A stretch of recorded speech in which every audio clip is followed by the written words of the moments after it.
their own way. Um, the first is when rabbits climb the social ladder. All the dust bunnies from under the bed have moved to the ceiling fan. That's a haiku.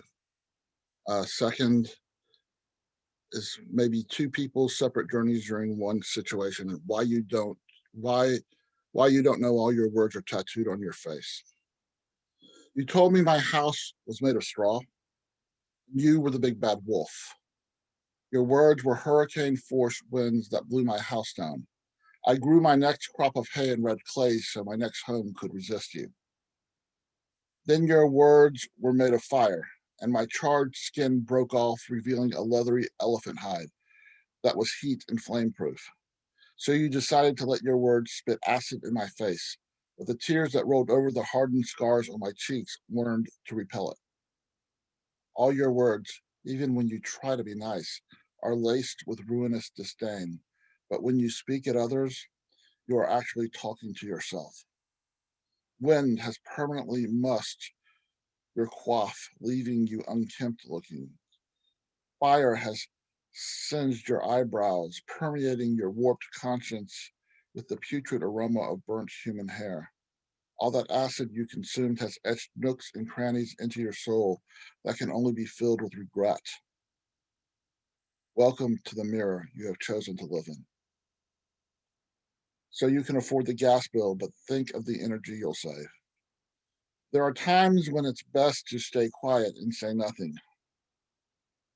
When you exercise your well honed expertise in gaslighting, it's often when I refuse to react to an obvious goat getting comment. When you change a subject out of the blue that has no relevance to a conversation and has the sole purpose of button pushing, I have to weigh whether to tell you that my buttons are on my clothes and my belly button is attached to my belly. Anyone who thinks it's okay to push my buttons without my permission has another thing coming. Don't announce to the rest of the world that I need to calm down or not get excited because I refuse to acknowledge the baseball bat you have fashioned into your tongue. There is no human mouth that wouldn't bleed if a baseball bat were inserted into it.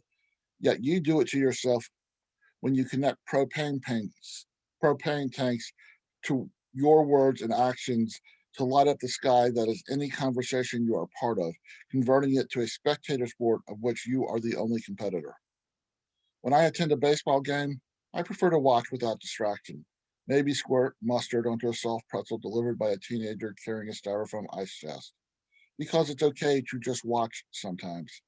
Try it. You might like it. This is called Ribbons in the Quicksand. There once was a poet who was separated from a jungle tour group. He wandered through the canopy underbrush for hours. He stopped to sit atop a felled tree the length of a bus. He thought this image would make a memorable line for a poem. He rose from his stoop, lifted his right leg to step on solid ground, and found his feet in quicksand. As a poet, he knew the true meaning of the word futility. He understood if he flailed his arms or tried to wriggle his legs free, he would sink quicker. His still body slowly sunk. When he was completely submerged, he opened his eyes to discover that he had sunk into a legendary mythological pool of words. He could breathe underwater and move freely in this verbal Atlantis. He started swimming a simple breaststroke. He noticed words forming phrases as he pushed them out of the way and pulled them back in. He saw the words no limitation float before his eyes and started swimming the butterfly while completely underwater. At that moment, he was joined on his quest by a kaleidoscope of orange and black monarch butterflies. Singing Ribbons in the Sky by Stevie Wonder, the song he always secretly hoped would be his first dance at a wedding he had accepted might never happen. At the end of the song, the monarch swirled around and shrank into a tube that fell onto the ocean floor. It was retrieved by a shiny silver octopus who handed the poet an antique kaleidoscope and said, "Take a quick look-see. This one is different than the free cardboard kaleidoscopes your dentist handed out when you was a kid." The poet wrapped his hand around it. It felt as if it had been custom made for him. He raised it to his right eye and experienced a poetic synesthesia of words as colors and sounds and aromas and tastes and textures. The kaleidoscope disintegrated, and words swimming around his being flowed and rhymed and made sense and made no sense at all. He began to scream and cry and laugh and feel every emotion possible in one single moment. The tour leader placed a bar of smelling salts under the passed out tourist's nose. It seemed the man got lost, hit his head on a felled tree the length of a bus. The tourist, who happened to be a poet, thought this image might make for a memorable line in a poem. Gracias, everyone.